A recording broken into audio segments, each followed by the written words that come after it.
partie du cours, nous allons nous intéresser au calcul des prévisions avec de nouvelles méthodes. Donc, la première méthode qu'on va considérer est la méthode de la moyenne simple. Comme son nom l'indique, cette méthode-là est très simple pour calculer les prévisions de la demande.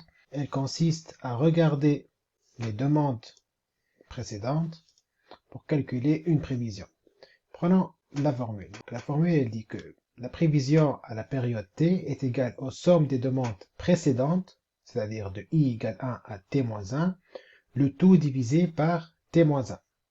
Donc si on applique cette formule pour calculer P5, c'est-à-dire la prévision à la période 5, ça va nous donner donc un calcul de la demande 1 plus 2 plus 3 plus 4, et on divise le tout par 4. Donc ça nous donne 485. Ensuite, si nous voulons calculer la prévision pour la période 6, nous allons calculer les moyennes de 1 jusqu'à 5. Donc on calcule la somme de ces 5 valeurs, de 1 jusqu'à 5, ensuite on divise par 5. Donc ça nous donne 487,6. Ensuite, pour les périodes 7 et 8, étant donné qu'on n'a pas la demande pour la période 7, on va juste calculer la prévision pour la période numéro 7. Donc ce qui nous donne 488,33.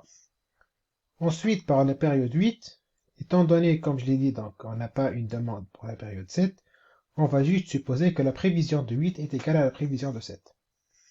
Bien sûr, cette table doit être mise à jour, comme je vais l'expliquer dans la diapositive suivante. Donc ici, nous avons les demandes réelles pour les mois 1 jusqu'à 6. On a déjà calculé la prévision de la période 7. Une fois que nous avons une connaissance de la demande réelle à la période 7, nous allons mettre à jour la prévision de la période 8.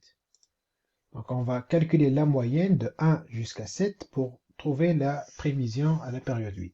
Donc ce qui nous donne ici 489,14. Donc précédemment, nous avons dit que la prévision de 8 est égale à 488,33. Maintenant, connaissant la valeur de la demande réelle à la période 7, nous avons mis à jour notre table pour calculer la prévision de la période 8. Nous passons maintenant à une deuxième méthode. Donc, cette méthode est appelée la moyenne mobile. Cette méthode-là est différente de la méthode précédente sur le fait qu'on ne se base pas sur les demandes, sur toutes les demandes précédentes, mais sur un nombre limité de demandes précédentes.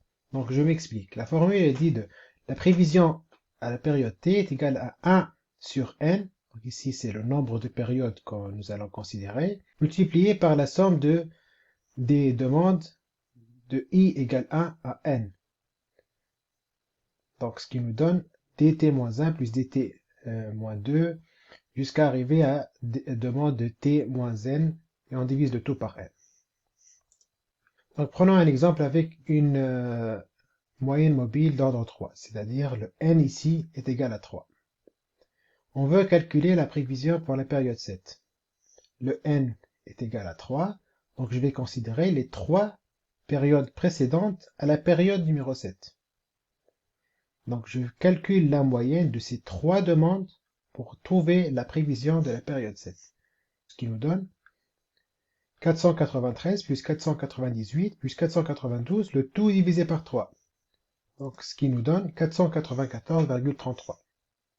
Ensuite, pour calculer la prévision de la période 8, étant donné qu'on ne connaît pas la demande réelle pour la période numéro 7, on va supposer que la prévision à la période 8 est égale à la prévision de la période 7.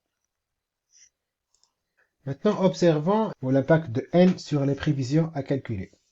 Donc ici, nous avons une courbe de vente qui est déjà connue, elle est en pourpre. On remarque très bien que cette courbe ne représente pas de saisonnalité, elle a beaucoup de variations dans le temps, elle est très aléatoire. Et ensuite, nous avons dessiné la courbe des prévisions pour n égale 2, n égale 3, n égale 4. Donc ce qui est remarquable ici, que plus on élève la valeur de n, la courbe a une tendance plus ou moins stable par rapport à n inférieur à 4. Donc ici, la courbe en noir, elle est presque stable si on la compare à la courbe avec n égale 2, en bleu ciel. En plus de ça, cette courbe-là, qui est en noir, présente plus de variations par rapport aux courbes avec un n qui est inférieur, c'est-à-dire n égale 2 ou n égale 3.